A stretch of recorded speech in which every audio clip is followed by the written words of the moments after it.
Here at Minute Maid Park, where the Astros have just claimed a dramatic come-from-behind win in Game 1 of the American League Division Series. Wow, here with Jeremy Booth, Jason Bristol.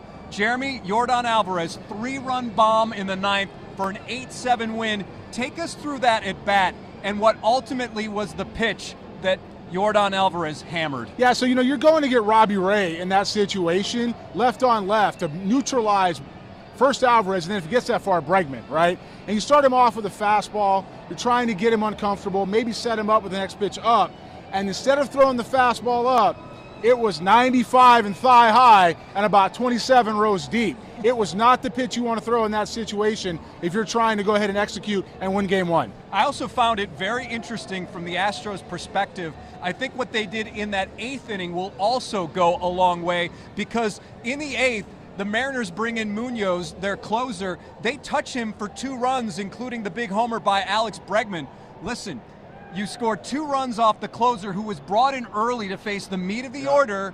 The Astros got to him, and then to win it in the 9th, I've got to think that that's going to really affect the Mariners going forward in this series. Well, it's momentum-based. Baseball's momentum-based, and to start the game, you've got the Mariners coming off that huge win in Toronto, and you've got the Astros with 5 days off, but let's rewind a little bit. It's more like 3 weeks off. Wait, why do you say 3 weeks off? Well, so here's why. Because you've got the division really won with 2 weeks left to play, and I'm not going to say it's country club mode, but I am going to say it's cruise control. The games aren't as meaningful as they would be if you're still hunting for the title. That said, you got 2 weeks off of playing opponents that you've kind of steamrolled, and you got 5 more days of doing nothing, and the first couple innings showed the Mariners being fresh and the Astros really not.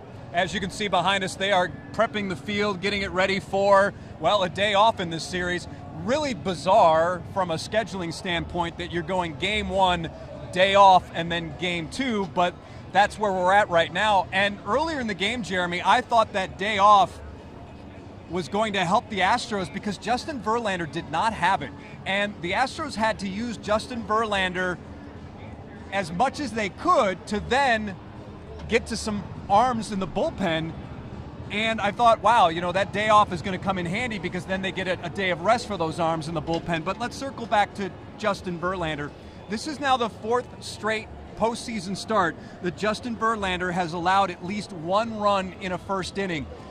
Was it rust with him as well, or did you see something different from JV? He's just living in the middle of the plate. I mean, that's really all that is. And if Justin Verlander has half the start, you don't really get to Yordan Alvarez in the bottom of the ninth because the game's over the other way. It's a situation where he hasn't had the best track record early in the postseason. I think that's fair. But early in the games in the postseason. But Justin Verlander's still Justin Verlander. And I'm giving him the ball any chance I got with a game on the line, with a game to win, to start a series. Doesn't matter. He's getting the baseball. And living in the middle of the plate against a team like Seattle, who hasn't been here in 21 years. There's some history with me in that city, and I can tell you, having been here in 21 years, they're in a position where all they're trying to do is compete, pitch at a time. They're swinging early, they're hunting velocity, and that's what got Verlander into trouble. So let's back up a little bit. Jeremy used to be a scout for the Seattle Mariners. So, Jeremy, for years, you were in Seattle for 3 or 4 years? 4 years. Yeah. So, obviously, it's a different regime now, but it's a situation where you know what baseball means to that city and how hard they have worked, and finally to get to this position and to have that lead going into the latter innings and then to just blow it. I can only imagine what the people in Seattle are saying right now. And I will say, having spoken to some people who cover the Mariners, bullpen usage by Scott Service has been a bit of an issue this season, and no doubt those questions again are going to be the hot topic in Seattle. If you look at the teams that purely do the bullpen by analytics, you can go back last year to watch, or 2 years ago, Dodgers, right? Yep. When the Dodgers are here, they've given away how many postseason games over the bullpen management? You look at today, let's assume that's what happened, and how Service pitches guys out of order, going to get Robbie Ray in the bottom of the ninth. Probably some numerical matchups with that dominated the thinking. If you go back and look at A.J. Hinch in this ballpark in 2019 with Will Harris, yep, and Howie Kendrick and the home run to right field, the history is that you've got to have some kind of game feel and gut to go along with it. And if all you're doing is the numbers, it usually doesn't work out well with the bullpens in the postseason. But I would say I think that Scott Service did have some feel by bringing in Munoz in that in that eighth inning. I mean, to me, you're leading off with Jeremy Pena, Yordan Alvarez, Bregman, Tucker. You've got the meat of the order. I think modern baseball would say, yeah, why wait till the ninth inning? Bring in your main guy in the eighth inning to then get those guys out of the way. Well, then we got to finish the ninth inning. You can't go into that situation having that guy in there to face those guys the first time and not finish it with Alvarez. That's not what we're trying to do here. If you're going to get the ball in that type of situation, you have to close the door. To go back and get Robbie Ray to face Alvarez is a failure by how you manage your bullpen. Now, it may be a small failure. It may not be a series-ending failure. It is a momentum shifter. Don't kid yourself. This place was a little bit quiet when it got started. It was absolutely pandemonium when it was over, and rightfully so. I don't think there's anyone in that Astros dugout, they're all gone now, but in that Astros clubhouse now that a hitter fears Robbie Ray. I don't think anyone fears Robbie Ray, and to bring in Robbie Ray, I know left on left, and he was working through the bullpen, and there's limited arms in there, but man, left on left, and that's that's a testament to Yordan Alvarez, the fact that he can hit lefties. He sprays the ball all over the field. He is such a dangerous hitter. So I guess maybe it was the best case scenario for what Service had to do. He had to work with. If you go get your closer in the eighth inning, he gets the ninth. You got to give him, especially here, you got to give him the ninth inning. And if Robbie Ray's coming in, to your point, let's say you don't fear him. But because he threw so many pitches in that eighth inning, he probably didn't have anything left in the tank. I get what you're saying, and the issue would be bringing him in the eighth inning. If you have that type of a lead, if you think you're going to get to that part of lineup management in the ninth, you have to go ahead and save your guy for the ninth inning. You bring him in the eighth and you burn him, and now you don't have him for the ninth inning. Now let's go back to Robbie Ray for a second. I don't care who's pitching. If it's 95 in the middle of the zone, right down the middle of the plate with Yordan Alvarez, he's lucky that ball was stayed in the ballpark as far as the stadium. Yeah. That thing should have gone to Yellowstone, okay? And he hit it as far as he could, and he got every bit of it. But that's the type of guy you're facing, which is why you don't get Munoz in the eighth inning in case that comes up. You have to have somebody close the door besides Robbie Ray. That said, if it is Robbie Ray, it tells you where the bullpen there is really at. It's thin. It's not going to be as good as you maybe have thought coming in here, and the Astros as good as the pitching has been. If they can get quality starts and shorten the game, their bullpen should dominate the rest of the series. Bright spot for the Astros in this one, other than the obvious, the game-winning home run. Yuli Gurriel, 3 hits, including the home run in the fourth. He singled in the second, singled in the eighth. Houston has been waiting for him all season to really put up some numbers. He's struggled basically the entire season. That was a big deal for the Astros, I think, in this game. Yeah, it was interesting to see. You've got Gurriel, who's really he's got a much slower bat now than he did before, but he doesn't mean he's not a smart hitter. Matter of fact, he's a brilliant offensive mind when it comes to what he's supposed to do with the game. He hits breaking ball early base hit, home run, breaking ball early extra base hit, and you're thinking, what are we going to do here? You going to throw him another slider? We're going to keep throwing him sliders. That's the bat speed. And he goes and gets Munoz. And Munoz comes in with 116. And Gurriel stays on it and drills the ball in the right center field, showing how to pick apart an at bat, how to set up a pitcher. Yuli Gurriel, which you can't replace no matter what Father Time has done to the bat speed and the skills, is that he was still once one of the best players in the world. And at that, you don't get that good without having and he's one of the best players in the world now in the big leagues. I'm talking about when guys that can't play here on the planet. You don't get that way by not understanding yourself. And he has exceptional instincts, and that's what that was today. A big topic of discussion throughout this season has been Dusty Baker's lineups. He went with Jeremy Pena in the 2-hole and then had Chas McCormick in center, Martin Maldonado batting ninth, and Trey Mancini was the DH. He likes to have a defensive type center fielder when Justin Verlander pitches because of Justin Verlander's propensity for fly balls. Some people thought, okay, maybe Dubon. Dusty Baker put that to rest yesterday, saying, no, we need more offense. Chas McCormick, he delivered with a single and scored in that third, but did you have any problems with Dusty's lineup for this game? I don't. I think I like the way Dusty manages because he knows his players. When you're in the clubhouse, especially right now, all the information that goes on, everything that comes in, you got to know your players. And if you're knowing your personnel, Justin Verlander's a four-seam pitch guy. Whose the ball does this, it spins that way, and those balls are easy to lift. So that's why he gives up so many fly balls. So having a guy that can track the ball down and still produce against Logan Gilbert was very important, and that's exactly what he went with today.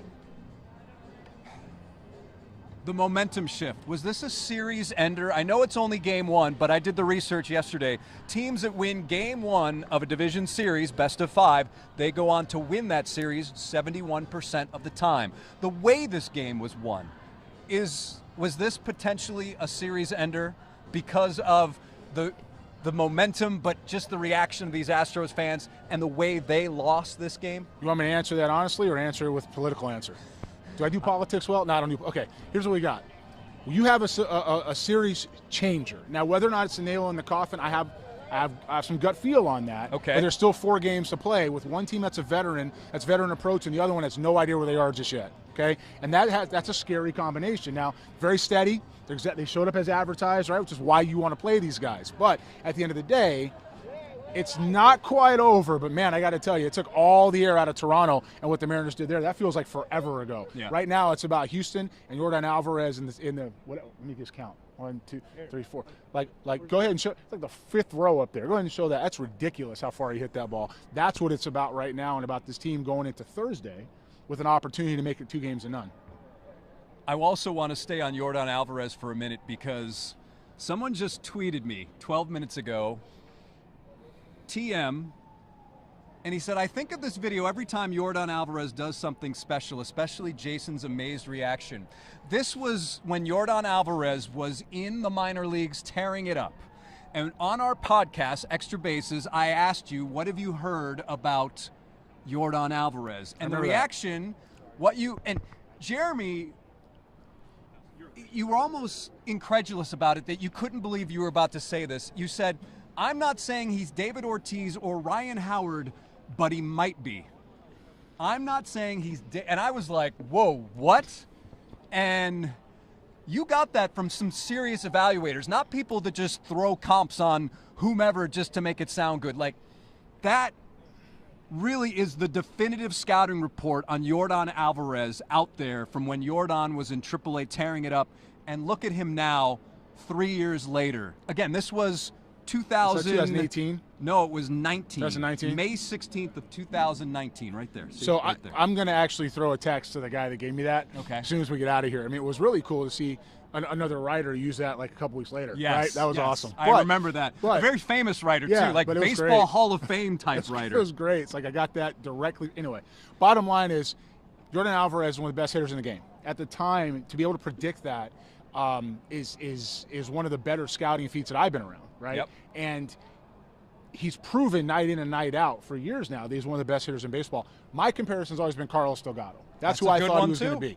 But that said, that's still 40 a year. That's still 290. That's still a bunch of RBIs. That's still high OPS. That's still high exit velocity, consistent quality at bats, professional at bats, run production. You can't ask for anything more than what he's given you. And if you have a top of the scale bat like that in the middle of your lineup, that's a win night in and night out. Yordan Alvarez is one of the best hitters in baseball. And you know what? He's finally arrived. I'll say this now after 3.5 years. He's just Yordan Alvarez at this point. Yep. He's not David Ortiz. He's not Ryan Howard. He's Yordan Alvarez. And he's going to write his own legacy. Do the Astros wish that they were playing tomorrow instead of Thursday? I would.